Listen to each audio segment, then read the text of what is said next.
The Return of the Jedi edition of From a Certain Point of View has answered some questions about Episode 6. The book retells the story of the movie from the perspective of side and background characters, so we get some new insight into details we've never had before. Today we're talking about how Moff Jerjerrod built the second Death Star to be bigger and better than the first. The most important change he made surrounded the thermal exhaust port for obvious reasons. Thanks to Rogue One, we know that Galen Erso built a failsafe into the Death Star's main reactor. Any explosion in any of the reactor modules would set off a chain reaction that would destroy the entire superweapon. And maybe the only way for a torpedo to reach a reactor module was through the 2-meter wide thermal exhaust port. So Jerjerrod altered the design, removing the single larger port in favor of millions of minuscule tubes that stretched from the core of the station to the surface, allowing heat to escape. He also built what he referred to as choke points and fail-safes into the system to prevent any chain reaction from reaching the main reactor. Unfortunately for him, none of that would matter if Rebel pilots could simply fly to the center of the station,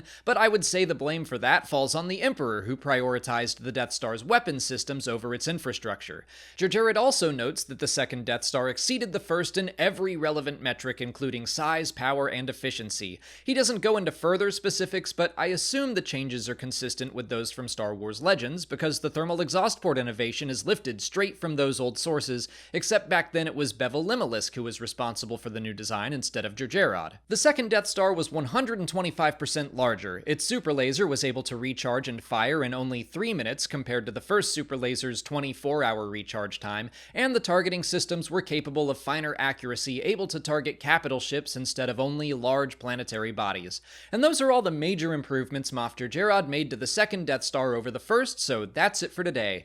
If you haven't already, please like this video, subscribe to the channel, follow us on our socials, and consider checking out our Patreon page. As always, thanks for watching, and may the Force be with you.